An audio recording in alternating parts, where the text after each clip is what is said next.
Estás escuchando Sintonía Om, conversaciones y prácticas yogis. Desde posturas clásicas hasta técnicas modernas, únete a nosotros en este viaje en busca de la armonía en cuerpo, mente y espíritu.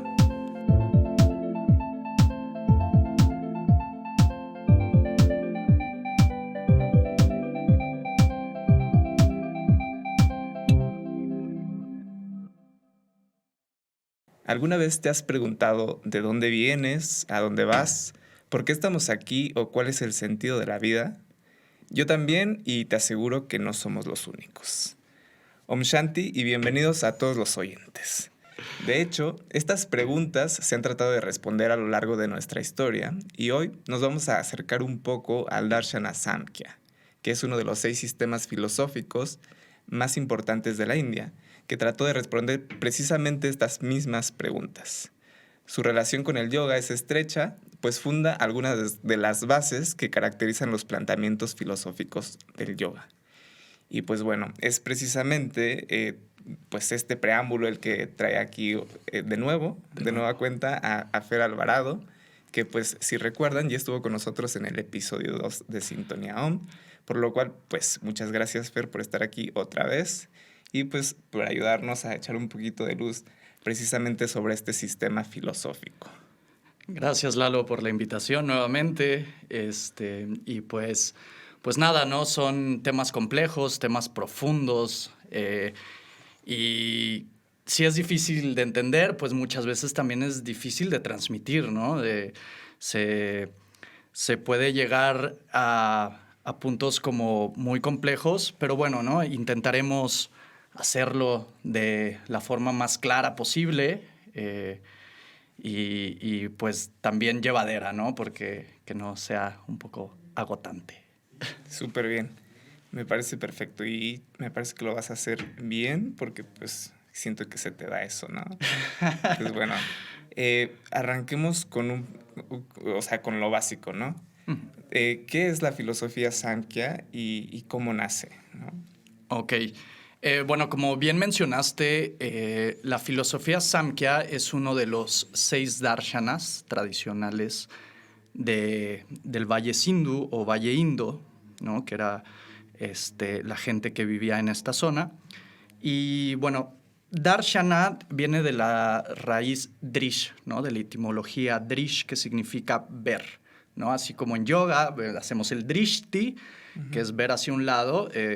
Darshana se puede traducir de alguna manera como punto de vista, ¿no? Entonces, a lo largo del tiempo se formaron puntos de vista de esta gente que vivía en esta zona y supuestamente el más antiguo, el Samkhya, ¿no? Si bien había filosofía, textos, varias cosas, como tal, organizado es Samkhya como la primera escuela filosófica sistematizada, ¿no? Entonces estamos hablando que alrededor del siglo VII a.C., por el sabio Kapila, se sistematiza y se funda esta escuela llamada Samkhya, que en unos textos que se llamaban los Samkhya Sutras, ¿no? Estos textos se perdieron, ¿no? Desaparecieron. Okay. Sin embargo, uno de sus discípulos, llamado Ishvara Krishna, retoma este conocimiento y lo plasma nuevamente en lo que hoy conocemos como Samkhya Karika, que hoy tenemos acceso a él, y habla precisamente de esto, ¿no? Ahora, es importante puntualizar que si bien se funda en el 700 aproximadamente antes de Cristo, esta ya era una forma de pensamiento de la gente que vivía, ¿no? Pre-védico y pre-invasionaria. Entonces quiere decir que realmente lo que hace Kapila es estructurar una forma de pensamiento que ya existía en los habitantes de esta zona, ¿no? Por lo mismo, se piensa que es lo más antiguo y además después se sistematiza, ¿no? Es lo primero que llega a sistematizarse. Ahora, eso es como el cómo, ¿no? El de dónde viene. A ver, mini pausa ahí, que es también como un poco lo que hace después Patanjali con los Yoga Sutras, ¿no? O sea, como recoger un poco de todo lo que había como de tradición oral y de lo que se enseñaba como de maestro a alumno. Exacto. Y sistematizarlo, por así decirlo, como a través de Exactamente. los Yoga Sutras, ¿no? Sí, justo, darle substancia, ¿no? Por así decirlo, darle forma, organizar. De la misma manera aquí Kapila es lo que funda, ¿no? Pero ya venía esta corriente, ¿no? Ahora, Samkhya viene de la raíz etimológica Sam, que significa adecuado o discriminativo, y de la raíz del sánscrito kya, que significa conocimiento o conocer. Entonces, se podría de alguna manera traducir como el conocimiento discriminativo o el conocimiento correcto.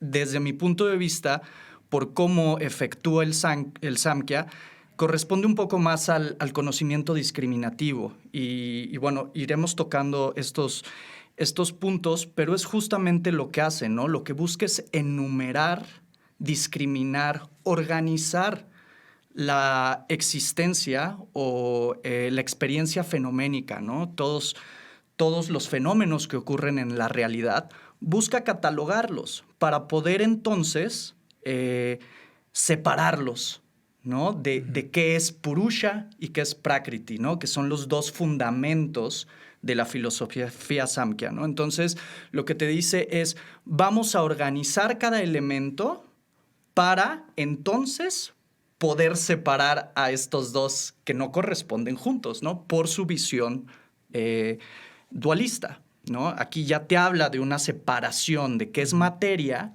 y qué es espíritu, ¿no? Hay esa intención desde el principio de separación. Entonces, lo maneja muy bien porque enumera la realidad y se vuelve, pues, sumamente efectiva, ¿no? Sí. De ahí lo que me gusta es precisamente como ese, pues, esfuerzo, digamos, como antiquísimo, ¿no? Como por explicar precisamente como la realidad, ¿no? Es como, pues, no se quedaron con los brazos cruzados y dijeron, vamos a intentar descifrar cuál es como el meollo del asunto, ¿no? ¿Qué es todo esto? ¿Por qué estamos aquí? Claro, claro, y es como bien decías, ¿no? En tu introducción, es una pregunta que viene desde hace miles de años, ¿no? Probablemente, pues, son las primeras preguntas que nos hacemos, ¿no? Yo ahorita estaba recordando, como paréntesis un poquito, ¿no? Porque en mi vida siempre he buscado como he tenido esta afición hacia la filosofía, ¿no? Hacia la parte de entender el porqué de las cosas, ¿no? Y ahorita que estabas tocando esta pregunta, pues realmente creo que de alguna manera es una pregunta innata del ser humano, ¿no? Yo estaba recordando en un viaje que tuve hace muchos años, yo estaba chiquito, y acabé en el baúl, del coche. ¿En el cofre? No, atrás. ¿Cómo se llama? ¿La cajuela? La cajuela de una camioneta. Y pues yo nunca había estado en una camioneta, ¿no? Mis papás tenían coche, pero estábamos de viaje, rentaron una camioneta, entonces estaba completamente tapado, ¿no? Y en ese momento como de introspección, es como el primer momento de introspección que yo recuerdo, precisamente la pregunta fue filosófica, ¿no? Sí. ¿Qué es esto? ¿No? ¿Qué hago aquí? ¿Quién soy? Sí, ¿No? Esa justo. es la pregunta, y ese es como el primer recuerdo que tengo de esta necesidad de saber, ¿no? Entonces, creo que poder ver que esta necesidad de saber corresponde a años y años y milenios atrás, ¿no? Y que probablemente no sabemos si la vamos a responder algún día, pero se hace el esfuerzo, ¿no? Por hacerlo, y ver sistemas tan antiguos con tanta sabiduría, pues es fascinante, ¿no? Sí, justo. Bueno, ellos, según estuve leyendo, presentan como un problema general, ¿no? Que es como la búsqueda del conocimiento en sí, Uh-huh. de la realidad, ¿no? Pues, y esto va todo como encaminado a la eliminación final de, pues, de la angustia y del dolor en el ser humano, ¿no? Pero pues bien, dicho todo esto, que es lo que se me hace tan atractivo del sistema filosófico, es que te dan como una explicación de la existencia, ¿no? Digamos, no te lo dicen como si fuera una historia, pero creo que a fin de cuentas, pues es como, tú lo puedes poner como si fuera una historia, ¿no? Entonces, Fer, platícanos cuál es precisamente esa explicación de la existencia que te da Samkhya. Sí. Bueno, primero creo que es importante hacer el paréntesis de que el Samkhya es una filosofía dualista, pero también es atea, ¿no? Uh-huh. No se mete... De hecho, nace un poco en contraste a las prácticas brahmánicas que se hacían en ese entonces, ¿no? De sacrificios, de dioses. Entra una parte como más racional en esta filosofía. Y por lo mismo también es realista, ¿no? Y en el sentido de que Prakriti existe y Purusha también existe, ¿no? No niega ninguno de los dos, son existentes, a comparación, por ejemplo, del Vedanta, ¿no? Que es este sistema no dual en el que todo es Brahman, ¿no? Todo es Brahman y la experiencia fenoménica, los fenómenos que aparecen, es una ilusión, ¿no?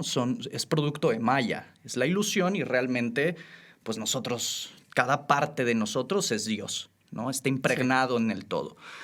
En la filosofía Samkhya no corresponde así, al menos en la clásica, porque aunque parecieran antagonistas, Samkhya y Vedanta, eventualmente el Vedanta toma varios conceptos de Samkhya, ¿no? Y hoy lo podemos ver en nuestra práctica actual, ¿no? Que se habla de las gunas, de ciertos conceptos de sattva. Se toma cierta parte, ¿no? Porque la filosofía Samkhya se diluye. Pero el Vedanta continúa, ¿no? Entonces, a pesar de que son opuestas a primera vista, se complementan también de alguna forma y se adopta posteriormente, ¿no?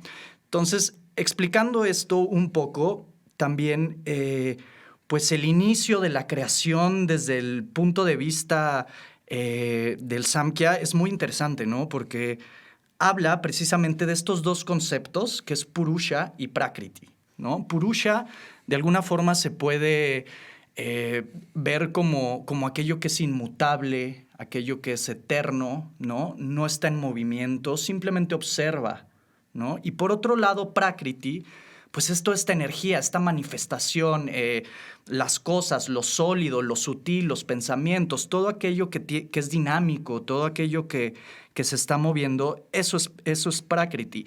Sin embargo, supuestamente, en un inicio, antes de que Prakriti se manifestara en sus diversas formas, tanto sutiles como burdas, esta materia en potencia o esta naturaleza en potencia se encontraba en un estado que se llama Mula Prakriti. Es Prakriti no manifestado, ¿no? Entonces, en este estado, las gunas están todo en orden, está perfectamente equilibrado. Sin embargo, pareciera, porque no se llegan a juntar, pareciera que Purusha se junta a Prakriti, ¿no? El espíritu se junta a la materia, la observa. Este observador que no se mueve pone su atención en Prakriti y Prakriti se empieza a desordenar, ¿no? Se desordena y se empieza a manifestar en diversas formas. Es interesante porque seguramente te suena un poco, ¿no? Como esta teoría, por ejemplo, de Georges Lemaitre, ¿no? Del Big Bang, un poco, ¿no? Donde todo está en orden, hay un vacío y de pronto todo se expande, ¿no? Y todo se forma y todo se está haciendo, ¿no? El principio es de alguna manera similar, ¿no? Este Purusha que se acerca a Prakriti y Prakriti se desordena y se manifiesta, ¿no? En diferentes formas, que son los 23 o 24 tatuas, más Purusha, que sería la 25, que es como enumera Samkhya la forma en la que se expresa Prakriti, básicamente. Sí. A ver, entonces, recapitulando, si lo queremos poner como de manera sencilla y clara, o sea, Sí. nada más así de manera clara, diciendo que Purusha sería como la conciencia y Prakriti sería como la materia en sí, ¿no? Sí. Ojo, la materia no solo, porque muchas veces por nuestro vocabulario conceptualizamos la materia como aquello que podemos tocar, ¿no? Pero también hay naturaleza sutil, que serían los pensamientos, la noción del yo, el ego. Todas esas manifestaciones también entran dentro de Prakriti, ¿no?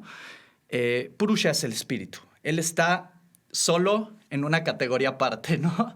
Y todo lo demás, toda esta experiencia, cualquiera que sea, olores, sabores, pensamientos, emociones, todo eso corresponde a Prakriti. ¿Y qué le va a dar la sustancia o la calidad a esa materia? Pues las tres gunas. El orden de las tres gunas. Estas tres gunas supuestamente están impregnadas en todo. Lo único que cambia es, pues, qué tanto hay de cada una, ¿no? Sí. Básicamente. A ver, ahora ahondando un poquito en eso, digo, yo leí por ahí, tú dime si estoy bien, si estoy mal, que precisamente como uno de los móviles, o más bien el móvil de Purusha, es como conocerse a sí mismo, ¿no? Como tener conciencia de sí mismo y pues llegar a fondo a eso, ¿no? Pero lo que le impide es precisamente que no tiene, pues, mente, no tiene un medio para llegar a hacerlo, ¿no? Entonces, a través como de su fusión con Prakriti, es que puede llegar a conocerse a sí mismo, ¿no? Sí, es una de las formas, ¿no? Porque está la analogía de porque además están interrelacionadas, ¿no? Purusha sí puede existir sin Prakriti, es conciencia, pero Prakriti no puede existir sin Purusha, ¿no? No existe una materia sin Purusha. De alguna manera, digamos que Prakriti busca que Purusha se dé cuenta del mismo, ¿no? Busca que por medio de diferentes formas de experiencia Purusha pueda reconocerse, porque Purusha no se reconoce, ¿no? Entonces, en esta experiencia se le llama el baile de Prakriti, que es como una danza que le realiza Purusha, pues es precisamente con este fin, ¿no? Que pueda reconocerse a sí mismo. Muy bien. Pues muy bien. A ver, entonces quedamos que Prakriti, que es la materia, está constituida por estas tres gunas, ¿no? Sí. Que en un inicio están como todas en armonía. Exacto. ¿No? Para entenderlo un poquito mejor, ¿qué es esto de las tres gunas? Y bueno, después de eso, ver cómo influencia a otras corrientes. A otras corrientes. Claro, las tres gunas se puede denominar como los elementos sutiles que componen a toda la experiencia, ¿no? Todo lo que vemos, olemos, tocamos, está influenciada o está compuesta, más bien, por estos tres elementos, los cuales sattva, que sattva pues viene, al igual que satya, de la pureza, ¿no? Es aquello que es ligero, aquello que es puro, aquello que es luz, por así decirlo, ¿no? Sí. La segunda sería rayas, que es de color rojo, y esta representa el dinamismo, ¿no? Aquello que está en movimiento, aquello que es como muy fuerte, inercia, vamos, ¿no? Ese punch que tienen ciertas cosas, ¿no? Y por otro lado está tamas, ¿no? Que tamas corresponde a aquello que es pesado. Se identifica con el color negro, color oscuro, no porque sea malo, ni mucho menos, más allá de conceptos morales, es simplemente porque es aquello que es pesado, ¿no? Aquello que tiene una inercia, que cuesta, que es difícil de mover, por así decirlo. Sí. Y ahora, si bien Sattva por naturaleza conduce hacia la iluminación, teóricamente, pues es necesario todas las tres gunas, ¿no? En todo. ¿Por qué? Porque lo podemos ver en el día a día, que no siempre puedes estar en un estado sátvico, ¿no? A veces necesitamos movernos de ciertos lugares, necesitamos ese dinamismo y a veces, no sé, nos enfermamos, ¿no? Y necesitamos parar y esa energía tamásica también es importante.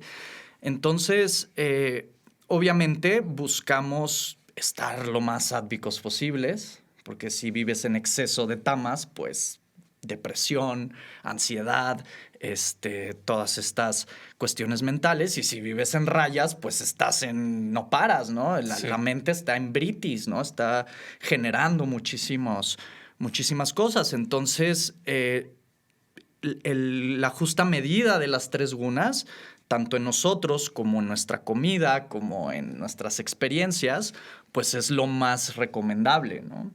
Y bueno, de alguna manera, estas gunas, pues también corresponden pues a la mente. Entonces es importante, de aquí viene la práctica, donde se junta con yoga, donde es importante ver cómo está tu mente, ¿no? ¿Qué guna te está llevando? ¿En qué momento? Sí. ¿No? El Ayurveda, ¿no? ¿Qué estás comiendo? ¿Qué tipo estás comiendo? ¿No? ¿Qué tipo de guna está predominante en ti? Entonces empieza a llevarse en varios, como bien decías, en varias corrientes de diferentes formas, ¿no? Sí.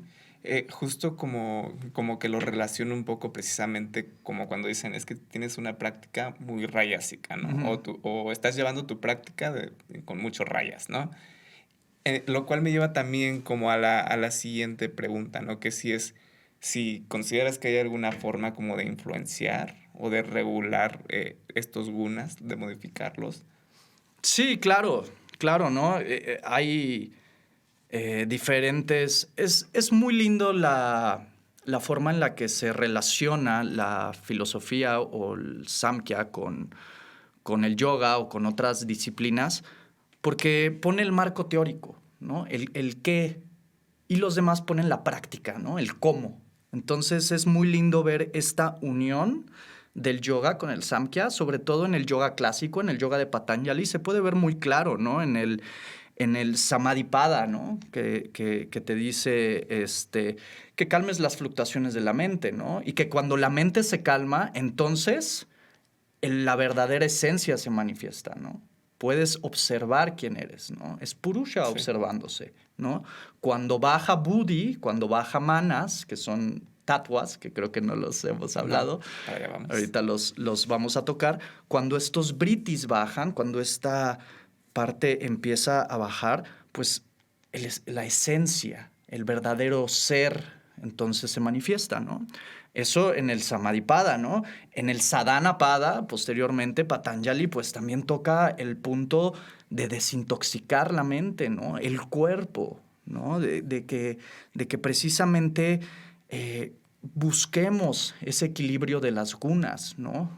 Tratar de estar lo más sátvico posible, ¿no? Y en otras corrientes, también, pues como en el Ayurveda, ¿no? Que hasta hoy en día, pues es la forma tradicional en India de medicina, ¿no? El Ayurveda, y te habla de lo que debes de comer y lo que no debes de comer y qué debes de hacer y que si está caliente y que si está frío.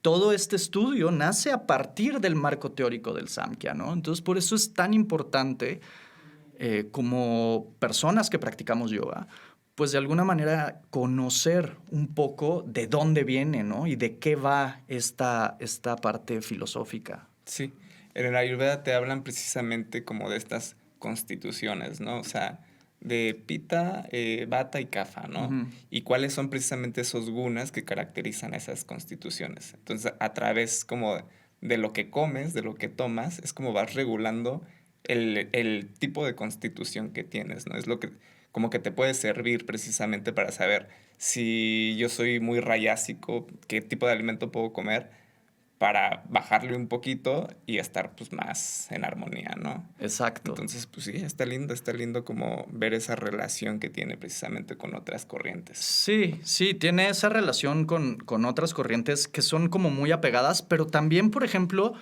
ya no tanto en las gunas, pero a nivel Purusha y Prakriti, pues también influencia, por ejemplo, el Tantra, ¿no? El Tantra toma este concepto de Purusha y Prakriti y lo ordena como conciencia y energía, ¿no?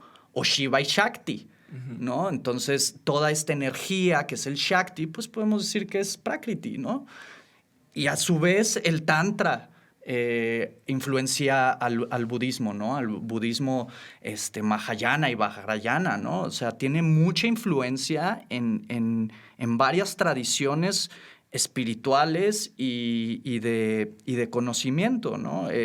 Se dice que el mismo Sakyamuni o Buda histórico, Siddhartha Gautama, pues estudió, ¿no? Con estos, con estos filósofos del Samkhya, ¿no? Entonces, hay mucha influencia. Sí. Era un pensamiento muy, pues muy vasto en esta región, ¿no? Entonces, es como muy lindo. Sí, ok, súper bien. Muy bien, a partir de precisamente este planteamiento de lo que es la creación y la existencia misma, pues se despliegan los tatuas, ¿no? Que son precisamente estos 25 principios que ya mencionabas. Y a través del conocimiento de estos, Samkhya plantea que es precisamente, o sea, son como dos cosas, ¿no? Entender, pues, cuáles son todos estos principios y su naturaleza, y también discernir en que, pues, al final estás constituido por Purusha y Prakriti, ¿no? Y que, pues, el que está detrás es Purusha, ¿no? Que no te confundas con Prakriti, ¿no? Entonces, ¿cuáles son estos 25 principios, Fer? Sí, justo como lo mencionabas, ¿no? La problemática, como en varias corrientes, pues nace a partir de la confusión, ¿no? La confusión de quién somos, ¿no? Y aquí no es la excepción, ¿no? También de ahí, de alguna manera, el budismo también toma esta parte, ¿no? Estamos confundidos, ¿no? Nace la confusión de que nos identificamos con Prakriti en vez de identificarnos con Purusha, ¿no? Pensamos que somos este cuerpo, pensamos que somos esta mente y no nos damos cuenta del observador que está atrás, ¿no? Y esta práctica se puede llevar a cabo muy fácil, ¿no? Todos en nuestra casa podemos sentarnos a meditar, ¿no? Sentarnos y observar qué pasa, ¿no? Y te puedes dar cuenta cómo hay un observador que observa los procesos mentales, que observa lo que está pasando, ¿no? Entonces, este concepto no es muy lejano, ¿no? Y probablemente pues se sentaban a meditar y veían, bueno, es que yo me siento y puedo observar estos procesos, entonces yo no soy esta mente, ¿no? Yo soy el que observa. Y de ahí nace, de alguna manera, estos dos principios que hablábamos en un principio de Purusha y Prakriti, ¿no? Ahora, Purusha está en su lado, ¿no? Él vive solo, él simplemente observa, ¿no? Pero Prakriti es un tema, porque Prakriti pues, es la experiencia que estamos teniendo en el día a día, ¿no? Y es la que el Samkhya de alguna manera busca catalogar o busca enumerar o organizar. Como bien decías, son 25 tatuas, uno de ellos es Purusha, el otro es Prakriti y los otros 23 se pueden catalogar como las manifestaciones de Prakriti, ¿no? ¿Cuáles son estas? Se enumeran de lo más sutil hacia lo más burdo, ¿no? Es muy sencillo, ¿no? Está Purusha, está Prakriti y las formas de Prakriti, de lo más sutil a lo más burdo. ¿Qué es lo más sutil? Bueno, es el Buddhi, ¿no? Ese es el tercer tatuas, por así decirlo. Es Buddhi, que Buddhi se traduce como intelecto, pero no es ese intelecto de saber, ¿sabes? De académico Sí. o de aprender. Se podría, en el budismo lo catalogan como conciencia. Tampoco me gusta llamarlo conciencia porque eso refiere como una divinidad, una parte de Purusha tal vez, pero es ese conocimiento universal, sutil que tienes, ¿no? Esa verdad que tú sabes, ese muy sutil que reconoces, que ves, más allá pues, de todas los britis o de toda la agitación mental, pues hay un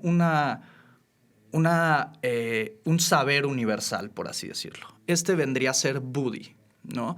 De Buddhi se desglosa Ahamkara, ¿no? Que sería el cuarto, por así decirlo, el cuarto tatuas. Y Ahamkara corresponde al yo, ¿no? El sentido del ego, el sentido de...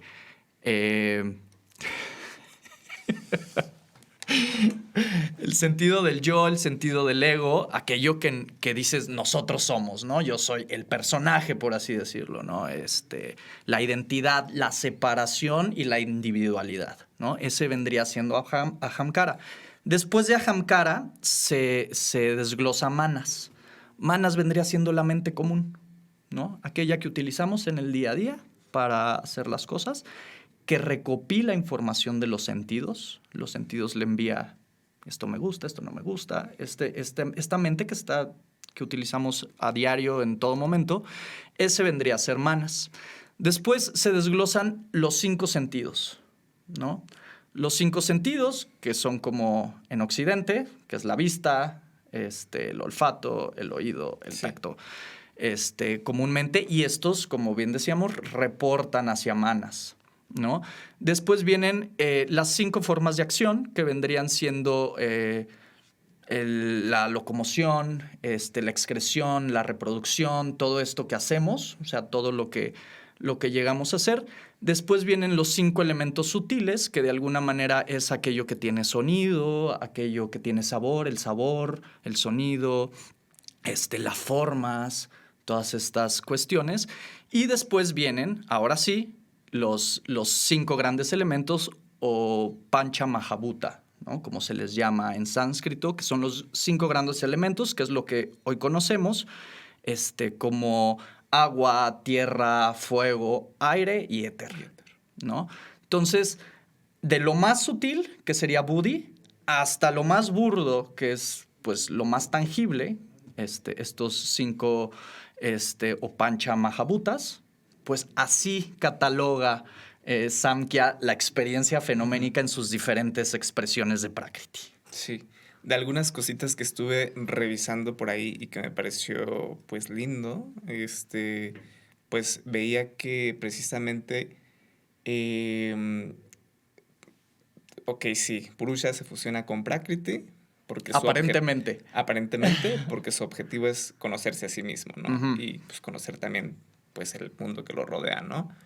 Y es a través precisamente como de esta aparente fusión Ujú. que surge precisamente pues la mente, Manas, y Ujú. Ahamkara, ¿no? El ego, ¿no? Claro. Porque sin el ego pues no nos podríamos identificar como seres aparte, ¿no? Como seres individuales, tú Individuales. Fernando, yo Eduardo, cada Ujú. uno con su cosa, pero cada uno también entendiendo el mundo, ¿no? O sea, como experimentando el mundo, ¿no? Y experimentando también mi existencia propia, ¿no? Entonces, eso te lleva precisamente a que pues, en cada uno está Purusha Exacto. experimentando pues su propia existencia, ¿no? Exactamente. Y así, justo como lo dices, es como se dice, ¿no? Son muchos purushas y mucho prakriti. Purushas eternos, purushas inmutables que están observando. Posteriormente se habla de un, como Maha Purusha, por así decirlo.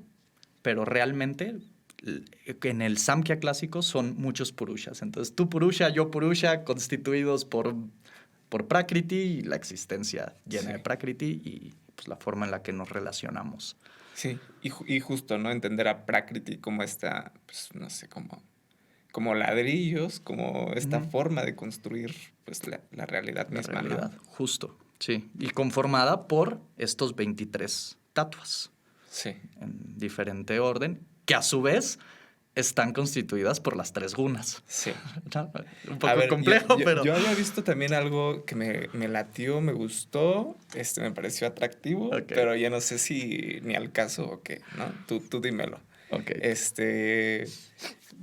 Justamente parte como de esta creación, ¿no? Que se da a partir de Purusha con Prakriti. Surge después, pues los 25 tatuas y como, pues, como pues el Big Bang, como bien lo decías, Ujú. a través del sonido Om, ¿no? O sea, A través que del es Om. como el sonido de la creación en sí, ¿no? Sí. O sea, como este, pues como La vibración. la vibración, justo. Sí, sí, se habla y es lindo, ¿no? Y tú puedes escuchar realmente, justo como lo dices, en este momento del aparente acercamiento entre Purusha y Prakriti, pues este desorden crea ese sonido de Om, ¿no? Y justamente estaba viendo, pues bueno, estas ondas que mandan, ¿no? Del espacio y todo esto. Apenas me apareció. Y pasan como estas que son como señales electromagnéticas que envían, Sí.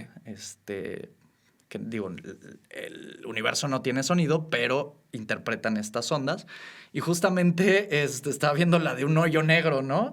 Y justamente es ese sonido, ¿no? Se suena como... Ok. Y dices, wow, ¿no? O sea, Sí. ¿cómo una persona hace, ¿qué te gusta? 4,000 años Ujú. tenía este conocimiento, ¿no? De discernir y decir, ok, el sonido más sutil del todo, de esa vibración, es el Om, Sí. ¿no? Y poderlo transmitir y plasmar y demás cosas, a mí me parece fascinante, ¿no? Y porque además nosotros en Occidente de alguna manera tomamos las filosofías orientales o como de alguna manera chamanismo, ¿no? Pero si nos podemos un poco estudiar las influencias que han tenido grandes pensadores de Occidente, hablemos de Platón, Sócrates, empezando por ahí, pues te habla, ¿no? De materia y espíritu, Sí. ¿no? Desde ahí. Después, Schopenhauer incluso, ¿no? Cita que en uno de sus libros, que el más grande revelación o conocimiento de ese siglo, pues era justamente los Upanishads, ¿no? O sea, Ujú. incluso Kant, ¿no? Entonces, mucha influencia de estos pensadores vienen de estas corrientes Sí.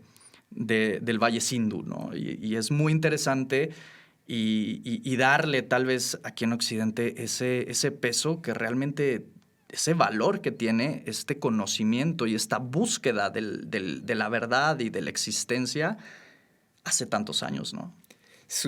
¿Sabes qué no me causa conflicto, pero sí me sorprende un poco? Como el hecho de ponerme a pensar que igual y en otros 4500 años vamos a estar todavía preguntándonos de dónde venimos, a dónde vamos y haciendo como esta relación, ¿no? Porque sí, o sea, como humanidad hemos avanzado mucho, tenemos pues, medicina y pues todo lo que quieras, Claro. avances tecnológicos, pero esencialmente nos seguimos preguntando las mismas cosas, ¿no? Claro, y te voy a responder de una manera que creo que es, ¿no? Mientras sigamos queriendo explicar Purusha con Prakriti, o sea, con cosas de Prakriti, va a ser imposible, ¿no? Entrar a Purusha. Y es precisamente, es una experiencia, ¿no? No es un conocimiento. Podemos interpretarlo, podemos decir que es así y teorizar, pero realmente lo que existe, la existencia en sí, para nuestra mente de Prakriti es imposible de descifrar, ¿no? Sí. No podemos, es como pedirle a una hormiga que te diga que es el mar, ¿no? Que te diga que es el océano, que es la inmensidad. Simplemente no da, ¿no? Y no corresponde a cosas que están completamente opuestas, ¿no?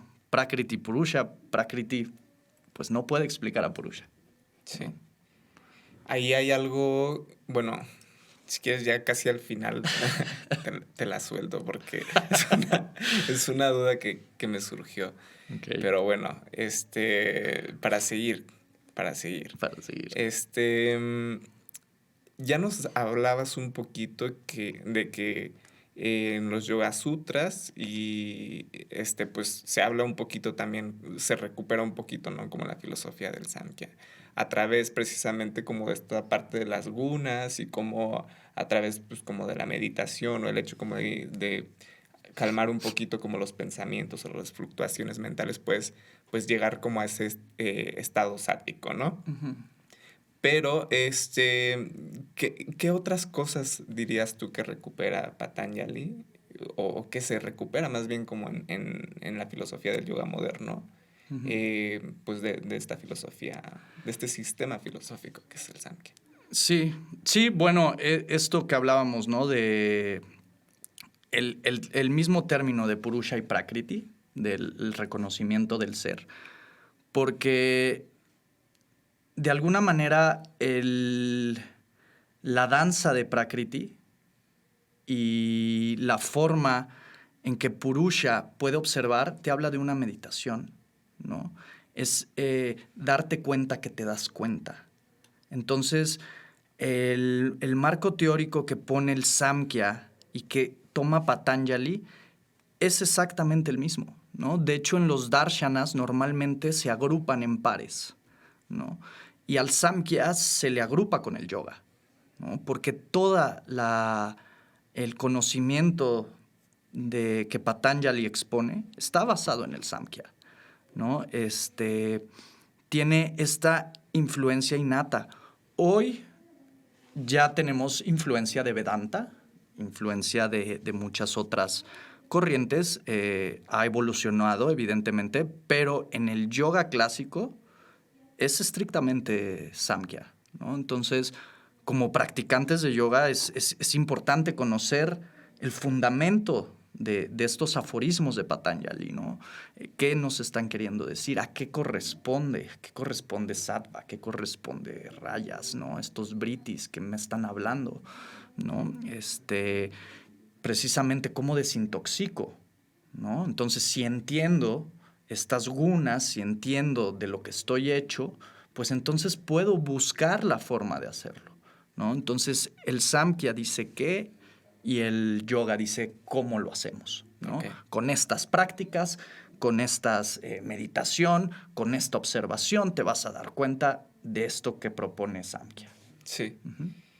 Y también quizá agregaría como el ciclo vicioso del renacimiento, ¿no? Claro. Del samsara. Sí, sí, sí. Justo, ¿no? Se dice que se hace esta analogía, por así decirlo, de que podría ser como que Purusha es un espectador y hay una obra de teatro que sería Prakriti. Prakriti está bailando, está en movimiento, Purusha está observando y Purusha se confunde y por un momento él piensa que está viviendo en esa obra, que lo que está sucediendo ahí es él. Yo soy esa obra.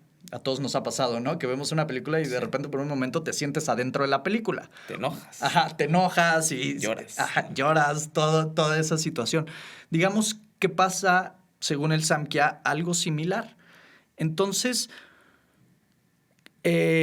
Prakriti está manifestándose, está dando su danza con el objetivo de que Purusha se dé cuenta de su verdadera esencia. Entonces, ¿qué es lo que sucede en el ciclo vicioso de reencarnaciones?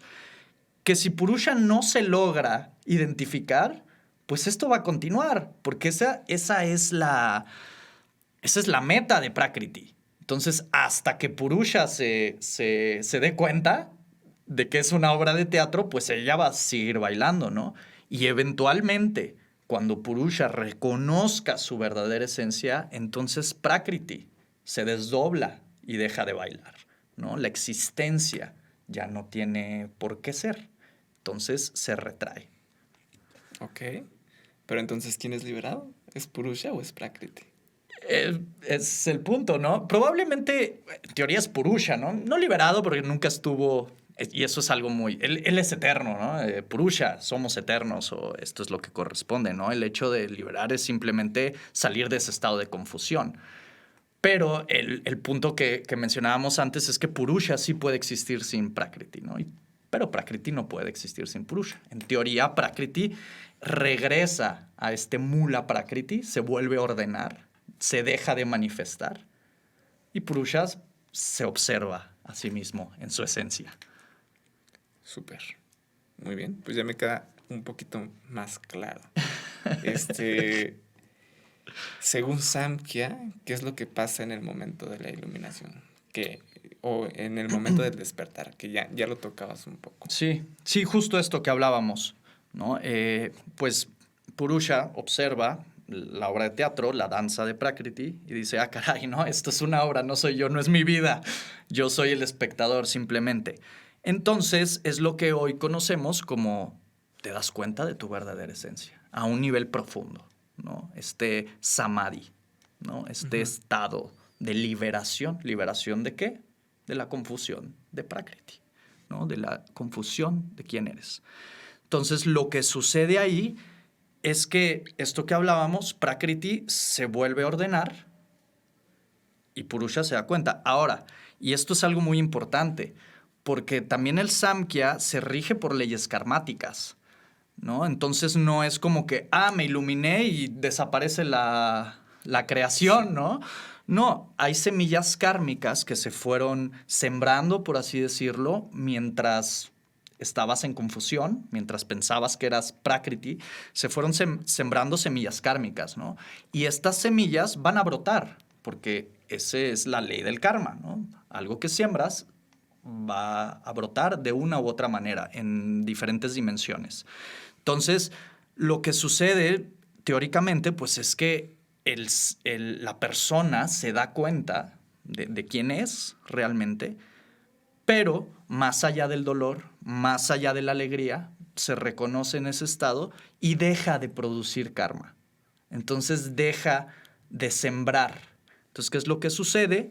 Pues simplemente observa cómo va brotando esas semillas karmáticas del ayer, y por eso se dice que eventualmente saben cuándo van a morir, Sí. ¿no? Se decía, por ejemplo, que el Buda histórico, Siddhartha Gautama, sabía cuándo, cómo y dónde se iba a morir, ¿no? ¿Por qué? Porque reconocía la existencia y reconocía su karma y sabía cuándo iba a cesar ese karma, cuándo iba a dejar de ser y se iba a liberar, ¿no?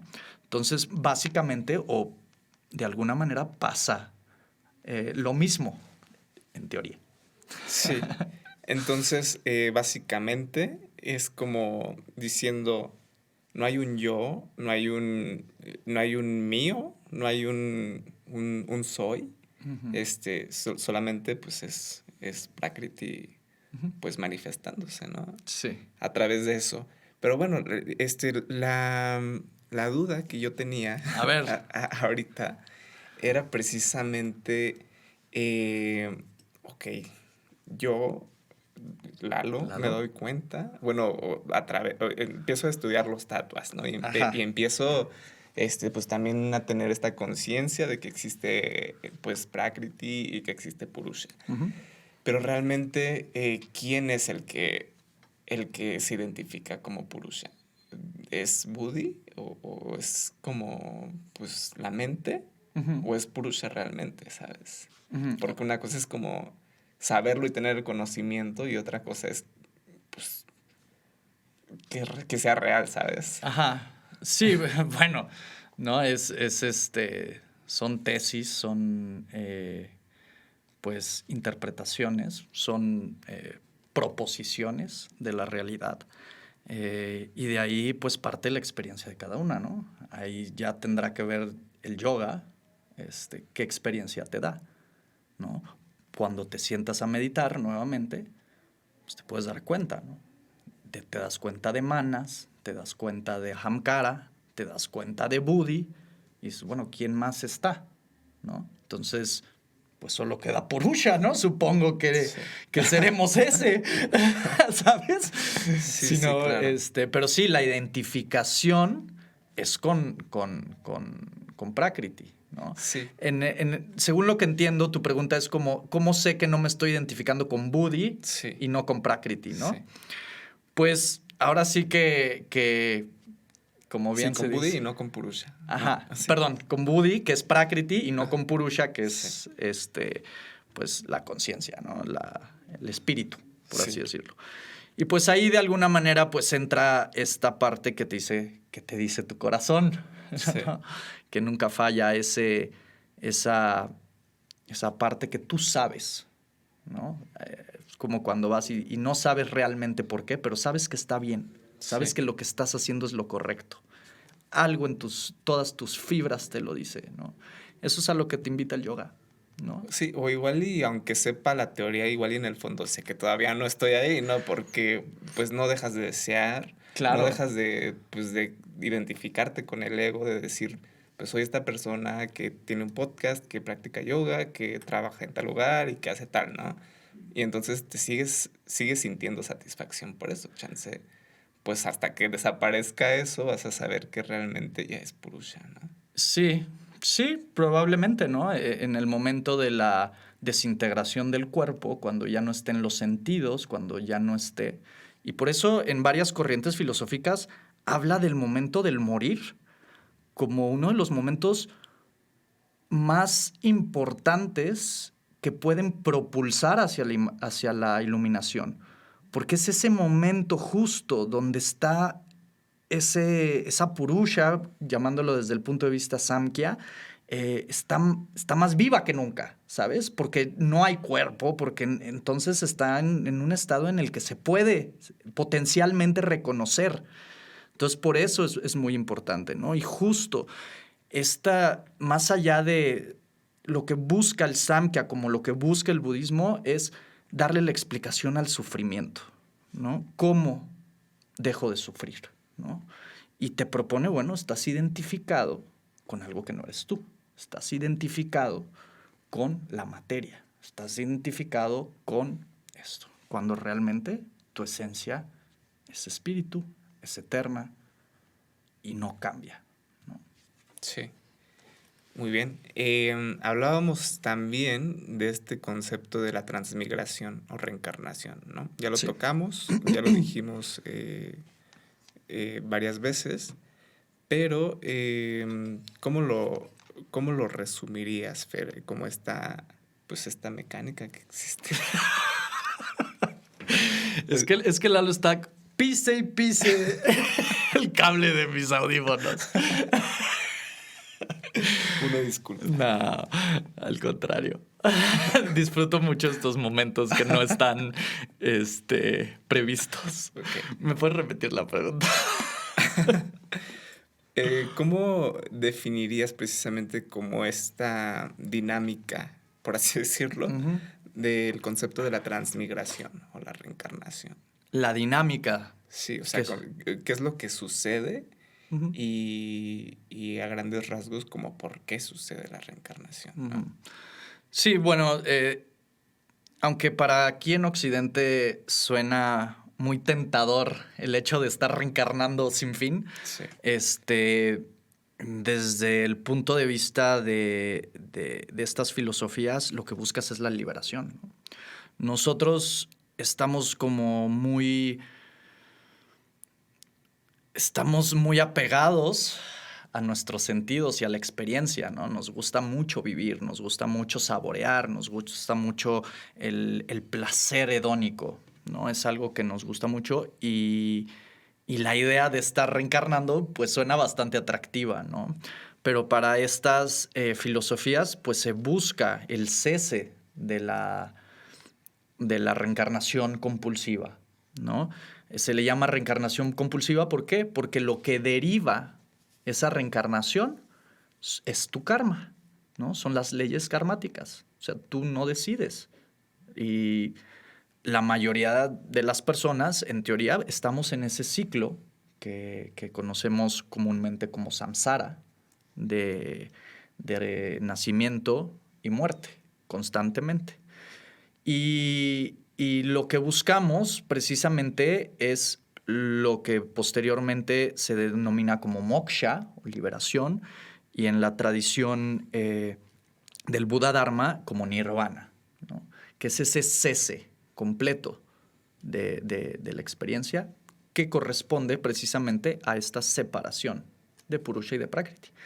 Entonces, también está el punto de vista de que existen seres que deciden, ya no por compulsión, sino por una motivación profunda de compasión, regresar, Ok. ayudar a reinstaurar el Dharma, a ayudar a los demás, ¿no? Y es algo muy lindo este concepto porque nos motiva, ¿no? Nos motiva, yo creo, como practicantes a decir, pues imagínate qué impresionante esta alma o este espíritu que teniendo la oportunidad de liberarse de la Sí. reencarnación, del sufrimiento y de todo lo que conlleva, decide encarnar nuevamente por el beneficio de los demás. Es Sí. la mayor muestra de generosidad, de compasión y del altruismo que puede existir, ¿no? Sí. A estos seres en la tradición del Buda Dharma se les llama bodhisattvas. Y bueno, también se puede decir que podrían ser encarnaciones de dioses o de figuras, ¿no? Como el mismo Krishna, como Jesús, ¿no? Que viene a dar amor y enseñarnos un poquito, a ayudarnos a esa Sí. liberación, ¿no? Entonces, el objetivo es enumerar del Samkhya, catalogar, organizar. ¿Para qué? Para el cese del sufrimiento. ¿Y cómo se llega a ese cese del sufrimiento? En moksha, en la liberación, en el despertar. Sí. Quizás solo agregaría en esta parte de la reencarnación, Uh-huh. bueno, lo que dicen aquí en el texto del Samkhya, es que por medio de la virtud se logra como un movimiento ascendente, ¿no? Uh-huh. Y por medio de la no virtud se logra un movimiento descendente. ¿Esto cómo lo interpreta? Sería como decir, pues igual y no me porté tan chido en esta vida, me va a ir peor en la otra, o voy a reencarnar como pues alguien que tenga menos facultades. Cucaracha. Sí, precisamente, ¿no? Al hablar de karma y de reencarnación compulsiva, ¿qué es lo que va a determinar tu experiencia o tu plataforma de experiencia? Pues evidentemente, pues tus hábitos y tendencias, ¿no? Aquello que siembras, tus karmas. Entonces, si eres una persona que está en constante agonía, en constante sufrimiento, robando, diciendo mentiras, y no desde el punto de vista moral, ojo. O sea, porque yo no soy nadie para decir esto es bueno y esto es Sí. malo. Simplemente a nivel, pues, de sufrimiento, pues eso activa el sufrimiento, ¿no? Una persona que vive mintiendo, es difícil que sea, tal vez de dientes para afuera puede decir que es muy feliz, pero una persona que engaña a los demás, eventualmente hay una disonancia, ¿no? Ahí se está moviendo y hay sufrimiento, ¿no? Porque entonces eso trae, esta actitud trae otras, porque cuando mientes, pues tienes que pensar, ¿qué le dije? ¿No? Y entonces se pone a andar manas, ¿no? ¿Qué le dije? Y al otro, ¿qué le dije? Entonces tengo que tapar aquí. Y ese es fluctuaciones mentales, es meterle más a la mente, ¿no? Es estar en este constante estrés. Entonces, obviamente, pues la forma en la que te comportas, no porque sea buena o porque sea mala, va a determinar el tipo de experiencia que vas a llevar, ¿no? En diferentes filosofías se les conoce como asuras o ciertas, pues, formas, no me gusta llamarlos demonios, pero así se traduce. Pero lo que te habla no es porque sean demonios, porque son malvados, ¿no? Te habla de estados de la mente. O sea, son como concentraciones del estado de la mente, ¿no? Por ejemplo, se habla de los pretas en el Buda Dharma, que es personas que insaciables, ¿no? De hecho, se les representa con un cuello muy largo y muy angosto y barrigones, que siempre tienen hambre. Entonces están buscando qué comer. ¿Y qué te habla eso? Pues evidentemente la forma compulsiva en la que nosotros nos relacionamos con la experiencia fenoménica, ¿no? O si eres una persona que tiene muchísima ira, ¿no?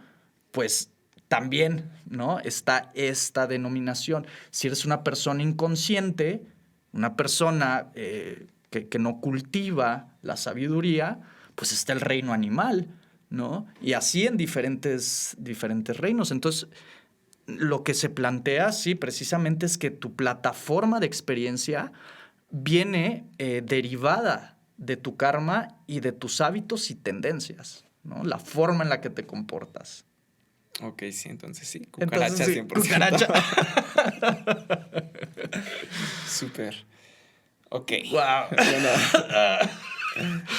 a ver, antes de terminar, me quiero regresar un poquito a algo que dijiste hace ratito cuando empezamos a hablar de este ciclo de la reencarnación, ¿no? Sí. Que dices que aquí en Occidente se le ve como, pues de una manera romántica, ¿por qué no Claro. decirlo?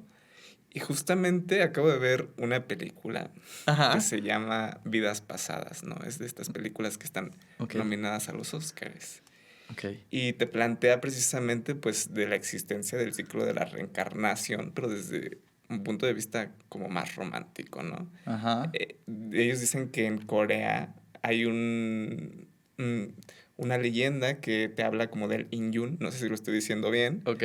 pero que es como que habla como de dos personas que contraen matrimonio y es debido a que tuvieron que pasar 8000 vidas antes en las que ellos tuvieron una interacción o en las que se conocieron para que hoy estén tan unidas, ¿no? Ajá. Entonces, sí, eso te habla de una forma muy Muy romántica romántica. de ver pues el ciclo de la reencarnación, porque quizá nos gusta eso, ¿no? Porque estamos tan identificados precisamente con el show de Prakriti. Exactamente, ¿no? Y esto que tocas es fundamental, ¿no? Porque de ahí deriva precisamente la confusión, ¿no? Yo pienso, y esto lo romantiza de una manera exagerada, de ojo que no he visto la película, pero el simple preámbulo que me das, es mi bienestar corresponde a esta persona, ¿no? El exterior me va a dar este bienestar genuino yo lo derivo de la experiencia, lo derivo de Prakriti, ¿no? Sí. Entonces, desde ahí empieza la confusión, ¿no? Me estoy identificando entonces que mi fuente de bienestar va a ser otra persona. Y esto lo vemos en el día a día en todos lados, ¿no? En personas que se identifican con esta forma de pensar, el día que yo tenga esta pareja, voy a ser feliz. El día que yo tenga este trabajo, voy a ser feliz. El día que tenga muchísimo dinero, voy a ser feliz. Y constantemente estamos identificando el bienestar genuino y confundiéndolo con placer hedónico. Porque claro, una persona puede darme placer, puede ayudar a mi bienestar, pero no va a determinar mi experiencia. Mi experiencia se determina a partir de mí, ¿no? Y es esta parte romántica precisamente de decir de afuera vas a obtener tu Sí. bienestar, ¿no? Y es lo que vemos en la sociedad en gran medida, ¿no? Personas constantemente buscando la gratificación pensando que es bienestar genuino, ¿no? Sí.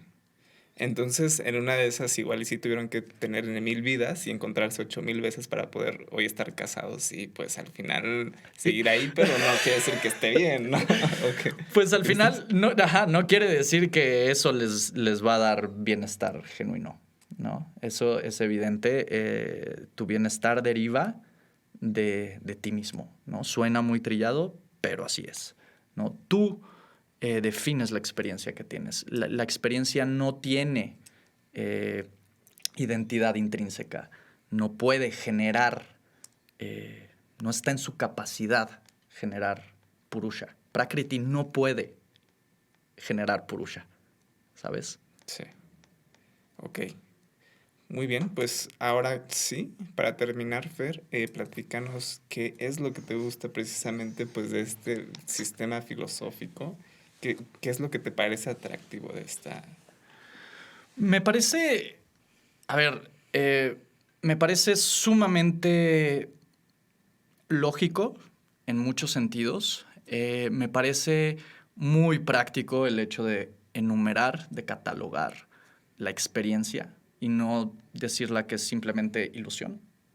Esto creo que nos puede ayudar y ha ayudado a diferentes disciplinas y sobre todo que te puedes volver de alguna manera alquimista en este sentido, ¿no? Puedes manipular a Prakriti, puedes manipular los tattvas, puedes manipular estos gunas, tienes interferencia en la experiencia.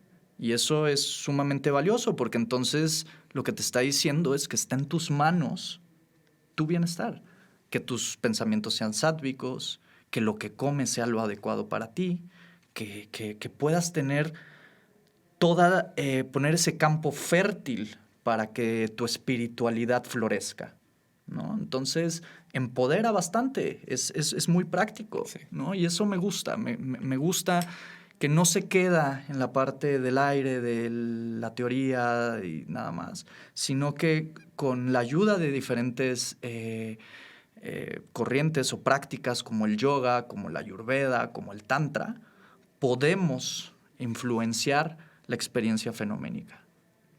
Súper Súper. bien. Yo diría que a mí lo que me gusta es que nos da una respuesta a muchas de esas preguntas que nos hacemos, ¿no? Y que pues muchas veces pensamos que igual no tienen respuesta. Exacto. Pero pues bueno, muchas gracias por estar aquí, Fer, por ayudarnos a responder y pues otra vez a echar luz sobre este sistema filosófico que no es sencillo. No es sencillo. Pero me parece que lo hiciste muy bien. Ok, Súper. espero que sí, te agradezco mucho. Y por aquí nos vemos en la tercera. Perfecto, yo encantado. Muy bien. Muchas gracias otra vez. Namaste. Gracias. Namaste. Om Namah Shivaya.